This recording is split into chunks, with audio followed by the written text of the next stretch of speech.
Welcome to the Information Security Forum podcast.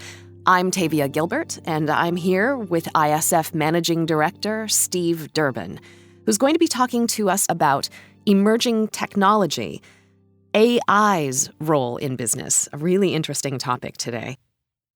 Business is making huge leaps forward with the help of artificial intelligence, or AI, and machine learning. Applications for these emerging technologies are growing across several disciplines, including health and medical, law enforcement, science. And even though we are still in the early days of the AI revolution, the technology is being used for everything from self-driving cars to cracking down on animal poaching. Steve, how do you see the role of AI in the future of business development? I think artificial intelligence is something that, certainly from a technologist standpoint, is being very eagerly awaited. And I think that the reason for that is that it pulls together a number of different threads that we've been seeing over the past few years. We have this increase in the volume of data that's being created. We have an increase in the velocity, the speed at which we are creating that data. We have an increase in the way in which we're sharing all of that information. We also have an ever-increasing reliance on ensuring the integrity of that information and making sure that we're making the right decisions at the right time. That's built into the way in which an organization behaves and operates. It doesn't really matter, as you've mentioned, whether or not you happen to be, for instance, in the health sector or whether you happen to be in the retail sector. You're dependent upon data. And yet the challenge is always that there is so much of it. How do you get your arms around it? How do you make sure that you're making the right business decisions based on that information? The reality is that the sheer volume of it that is out there and the speed at which it moves have made that very, very difficult. Artificial intelligence, machine-to-machine communication, machine learning is really, whilst I don't think it's the overall solution, it is a potential solution to helping organizations deal with that particular issue. But I think we also have to be a little bit careful. Artificial intelligence is still in very early days, so it's in terms of its maturity, it's probably reaching adolescence.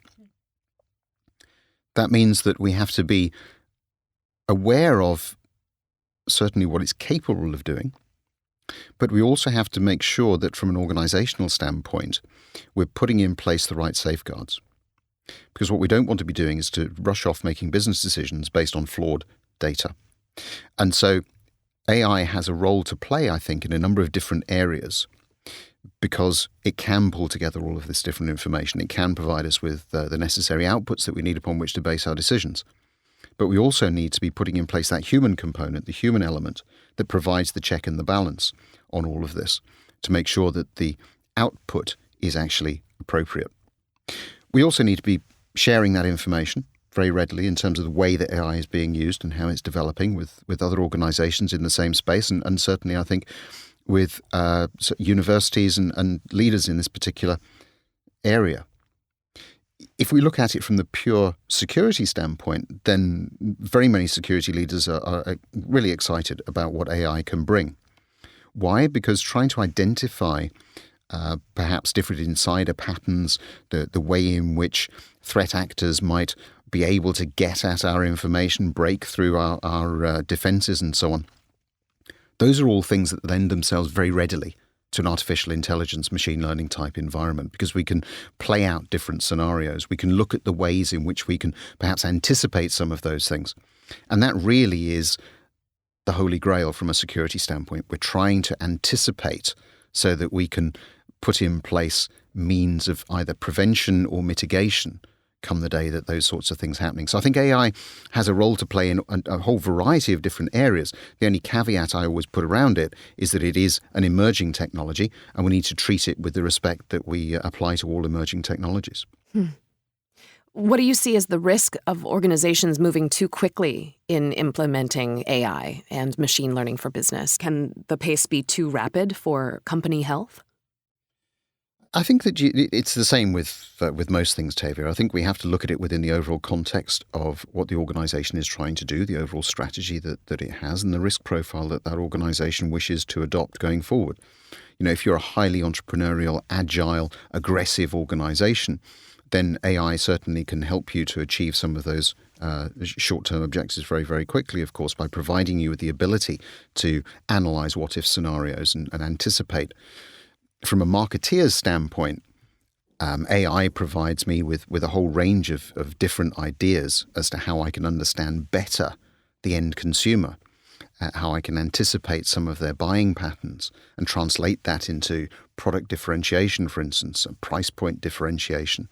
And really, I think, as well, explore ways in which I can become much better embedded into my customer's psyche so that I'm the preferred choice. So, those are just some examples of the way in which we can use AI. But the caveat around all of that is that assumes that the data is correct. That assumes that there haven't been any flaws along the way. And this is the point, really, that I think is very important in this particular piece. We have to ensure that the integrity of information that we're both providing into a machine learning or an AI environment is assured. We also have to understand that it's that old adage, isn't it? Rubbish in, rubbish out.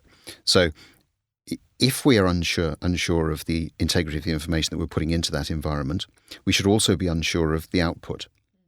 And so we need to be viewing, I think, the overall process from the perspective that says, just how comfortable am I with the information that is being used? Can I really ensure and assure the integrity of that data at all different stages as it goes through this process?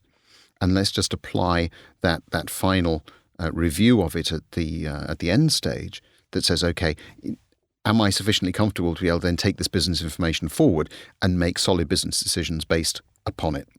But the reality is, of course, that the more information we put into these machines, the better the quality of the data that we're going to get out of them, the better, therefore, of our decision-making, and the better they will get in terms of identifying anomalies and providing us with the sort of information that will really allow us to explore whole areas that perhaps we haven't been able to up until now. And that applies both on the security side of the house, but also, very much more importantly, perhaps on the business side.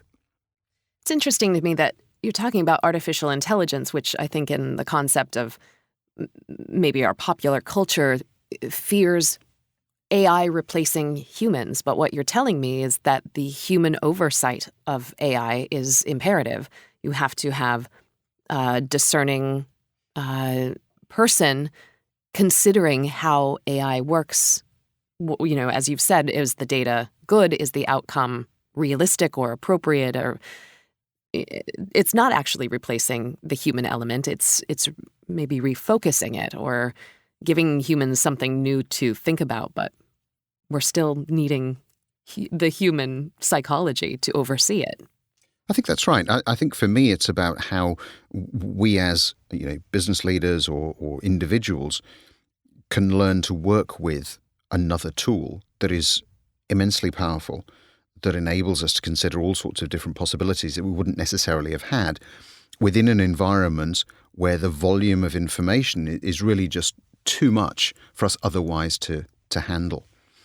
I don't think we're at a point where we want to entirely hand that over to a machine and make decisions based on that. And this is an interesting dilemma, I think. You mentioned in the introduction there, driverless cars, for instance. What is the role of the human in all of that? Well, we can talk forever about the way in which, say, insurance might work in that space. We can talk about the impact it might have on our cities in terms of volumes and so on the environment from a pollution standpoint, because we'd be able to manage all of these things because we've, ideally, I suppose, in that scenario, removed the human element that says, actually, I want to get in my car and I want to drive as fast as I can from A to B. But at the same time, we have to consider that these things are not flawless, that there are challenges associated with them. And we really do need, I think, very much more experience, data, information in these areas before we can, with confidence, say that it is the right way to go, or indeed to tailor the way in which we're going to move forward. Because the thing that I think we're all very aware of from a security standpoint is that the more information you produce, the more data you produce, the more potential there is for either things to go wrong, information to be incorrect for a variety of different reasons. Maybe it's been tampered with. Maybe it's simply been incorrectly input. But these are all the sorts of things that the more volume, the greater the volume of information that you have, the more difficult it is to spot. And if we move entirely to an environment where AI is taking over, then I certainly would want to be assured that data integrity was top of everybody's lists of concerns. Mm-hmm. Well, what's involved in weighing the benefits versus risk when it comes to implementing AI and machine learning in an organization? I think that this question comes right out of what you have just been saying, that it's not a guaranteed success.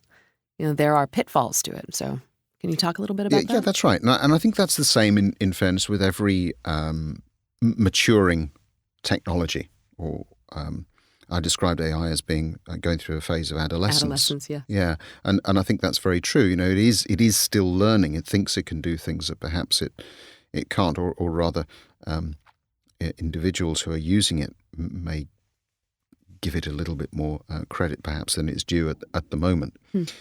I think that for me, any organisation that is looking to get into artificial intelligence, it doesn't actually matter whether you're talking about security or whether you're talking about using it for other business purposes. It's very important to start with a manageable sample.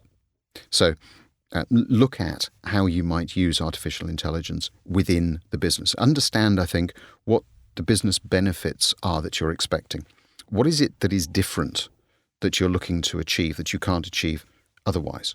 There could be a whole variety of different elements in there, of course. Understand that this is a trial. So view it with what I would call healthy skepticism. Mm-hmm. Look at how you might improve. But start small, start manageable. Make sure that you have, I think, that human intervention piece enabled. And then once you've started to prove the concept, you can begin to expand it out across your enterprise or across the different area in which you happen to be working, of which there are very many, of course, when it comes to artificial intelligence and machine learning.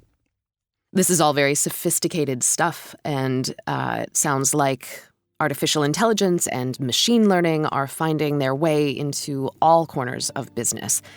Depending on how a company manages emerging tech, it can have potentially harmful results or real benefits.